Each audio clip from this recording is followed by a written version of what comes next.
So thank you all. And now I'll speak about, in particular, the people who are here today and why we are gathered here together today. So Arizona, I think you all know, and this is why you are here, there are consequential issues at stake in this election. And one is the security of our border. The United States is a sovereign nation, and I believe we have a duty to set rules at our border and to enforce them. And I take that responsibility very seriously. We are also a nation of immigrants. The United States has been enriched by generations of people who have come from every corner of the world to contribute to our country and to become part of the American story. And so we must reform our immigration system to ensure that it works in an orderly way, that it is humane, and that it makes our country stronger.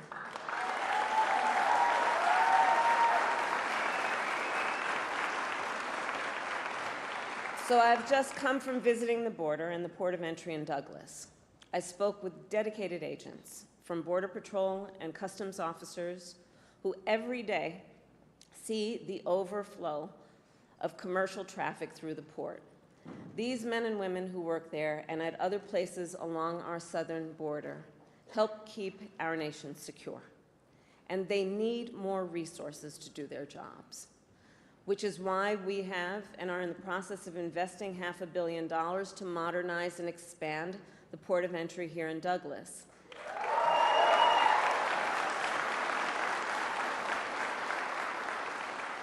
And why last December I helped raise the rate of overtime pay for border agents, and also why I strongly supported the comprehensive border security bill. Written last year, as you know, by a bipartisan group of senators, including one of the most conservative members of the United States Congress. That bill would have hired 1,500 more border agents and officers. It would have paid for 100 inspection machines to detect fentanyl that is killing tens of thousands of Americans every year. It would have allowed us to more quickly and effectively remove those who come here illegally, and it would have increased the number of immigration judges and asylum officers. It was the strongest border security bill we have seen in decades. It was endorsed by the Border Patrol Union, and it should be in effect today, producing results in real time right now for our country.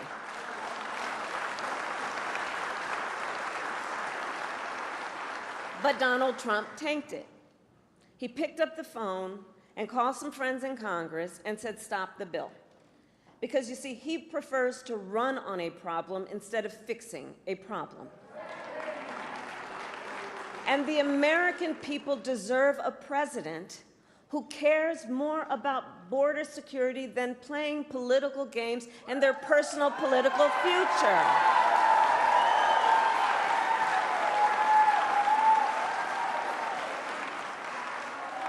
And so even though Donald Trump tried to sabotage the border security bill, it is my pledge to you that as President of the United States, I will bring it back up and proudly sign it into law.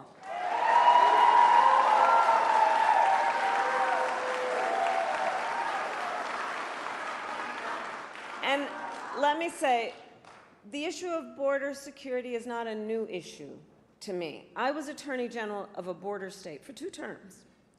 I saw the violence and chaos that transnational criminal organizations cause, and the heartbreak and loss from the spread of their illicit drugs.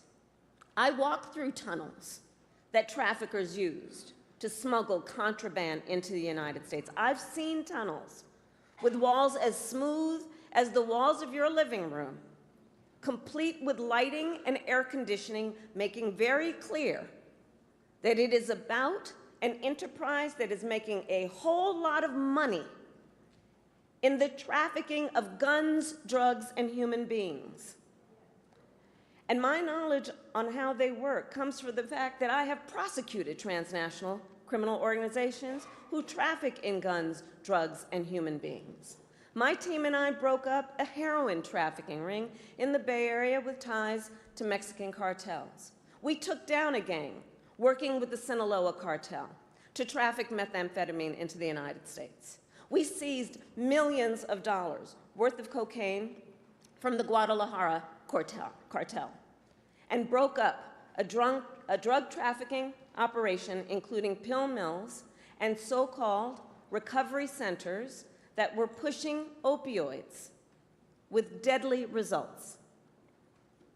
As Attorney General of California, it was 10 years ago that I brought a bipartisan group of American attorneys general and led that group to travel to Mexico City to meet with Mexican attorneys general to address this issue, and in particular, to increase intelligence sharing on gang activity, all of which allowed us to prosecute more human traffickers. And I started, as Attorney General, the first comprehensive report in the state of California analyzing transnational criminal organizations and the threats they pose to public safety and to the economy. So stopping transnational criminal organizations and strengthening our border is not new to me, and it is a long-standing priority of mine. I have done that work, and I will continue to treat it as a priority when I am elected President of the United States.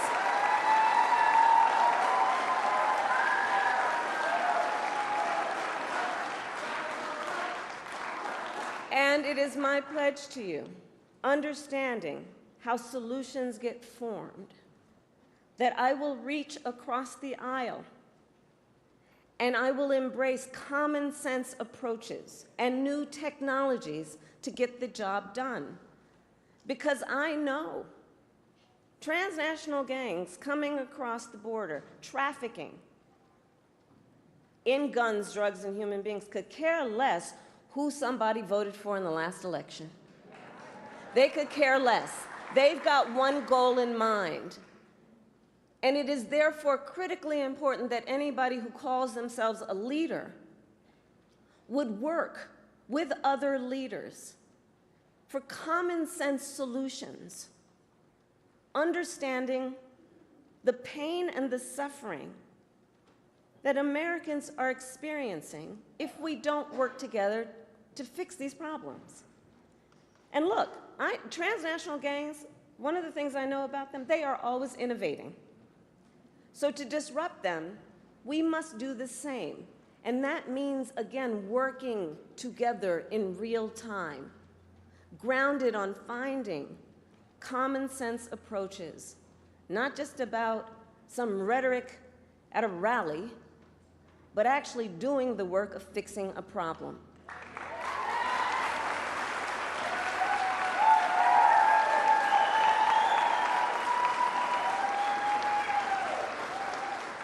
And as president, I won't only bring back the border security bill that Donald Trump tanked, I will do more to secure our border. To reduce illegal border crossings, I will take further action to keep the border closed between ports of entry. Those who cross our borders unlawfully will be apprehended and removed and barred from re-entering for 5 years. We will pursue more severe criminal charges against repeat violators.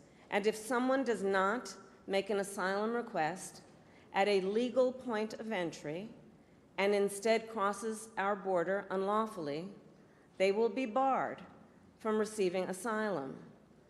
While we understand that many people are desperate to migrate to the United States, our system must be orderly and secure. And that is my goal. And that is my goal. Securing our border also means addressing the flow of fentanyl into our communities. Fentanyl is a scourge on our country. The nature of it as a drug is such that it is highly addictive, and it is highly lethal. So much so that using it one time only can be fatal. I have met far too many families, parents, loved ones who have lost a family member, a child, to fentanyl. And their grief is heartbreaking.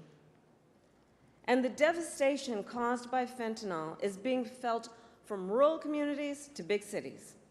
It's impacting communities across our country, regardless of where they are geographically, politically, or any other demographic you choose to talk about. It's a scourge in our country, and we have to take it seriously. And as president, I will make it a top priority to disrupt the flow of fentanyl coming into the United States.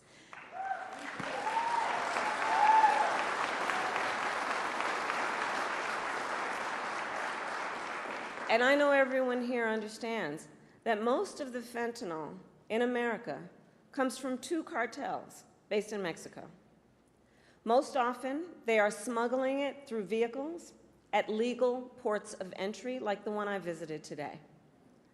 The fact is, border officers don't have enough resources and are only able to search a fraction of the vehicles that pass through their checkpoints. This is unacceptable. They need the resources to do their jobs.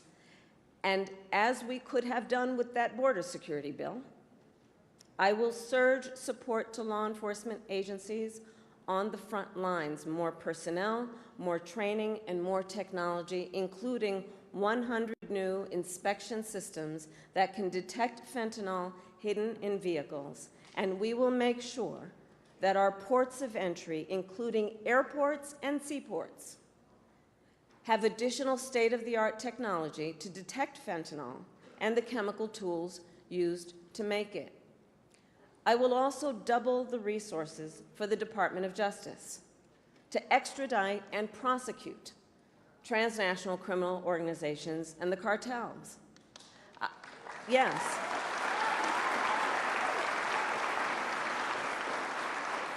I will ensure that we target the entire global fentanyl supply chain because we must materially and sustainably disrupt the flow of illicit fentanyl coming into our country. My approach takes into account also that the precursor chemicals used to make fentanyl are by and large made in China and then shipped to Mexican cartels and trafficked right here into the United States. Our administration demanded that China crack down on the companies that make those chemicals, and it has started to happen. But they need to do more. And as president, I will hold them to their commitment to significantly reduce the flow of precursor chemicals coming from China. Yeah. And all of this to say, we must tackle this issue from every angle, because our highest charge must be to protect the lives of our people. It must be to understand the pain and to have the courage to know that solutions are at hand if we focus on fixing a problem instead of running on a problem.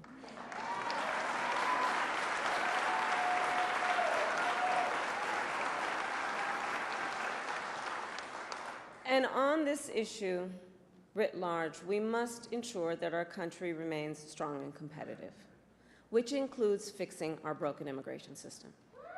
And let me be clear, I reject the false choice. I reject the false choice that suggests we must either choose between securing our border or creating a system of immigration that is safe, orderly, and humane. We can and we must do both. We must do both.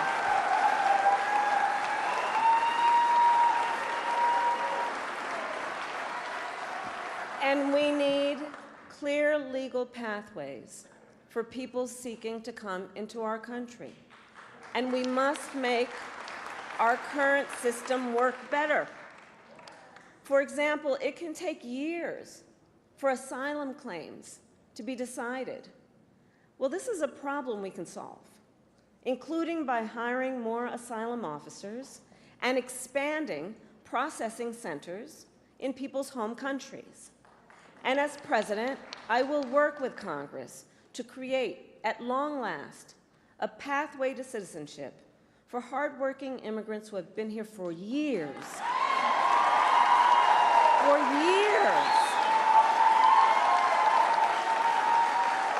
And deserve to have a system that works. I also have in mind our dreamers. I have met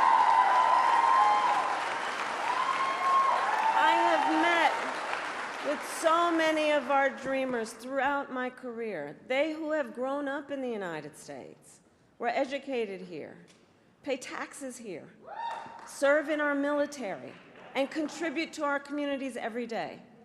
They are American in every way. But still, they do not have an earned pathway to citizenship. And this problem has gone unsolved at this point now for decades. The same goes for farm workers, who ensure that we have food on our tables and who sustain our agricultural industry. And they too have been in legal limbo for years because politicians have refused to come together to fix our broken immigration system. Well, as president, I will put politics aside to fix our immigration system and find solutions to problems which have persisted for far too long. For far too long, we have all known this is not working as it can and as it should. And so, as I said at the beginning, these issues are highly consequential for our nation. And the contrast in this election is clear. It is a choice between common sense solutions and the same old political games. In the 4 years that Donald Trump was president, he did nothing to fix our broken immigration system. He did not solve the shortage of immigration judges. He did not solve the shortage of border agents. He did not create lawful pathways into our nation.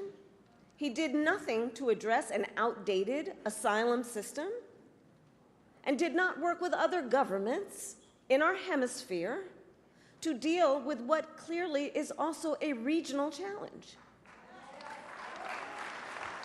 As overdoses went up during his presidency, he fought to slash funding for the fight against fentanyl.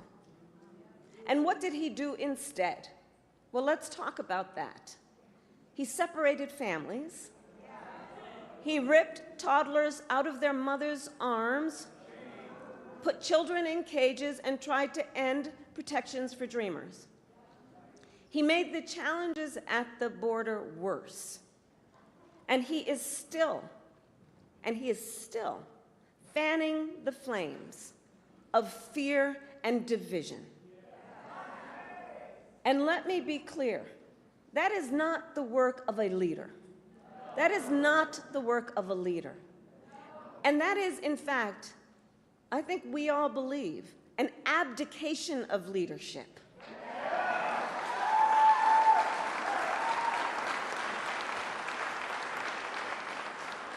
And so, on behalf of all across our nation who want to see these problems solved, I say we cannot accept Donald Trump's failure to lead. We should not permit scapegoating instead of solutions. And let's see what's happening. Let's not permit scapegoating instead of solutions, or rhetoric instead of results.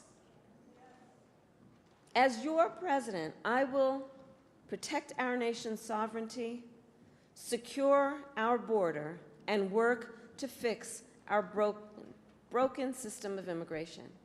And I will partner with Democrats, Republicans, and independents to do it.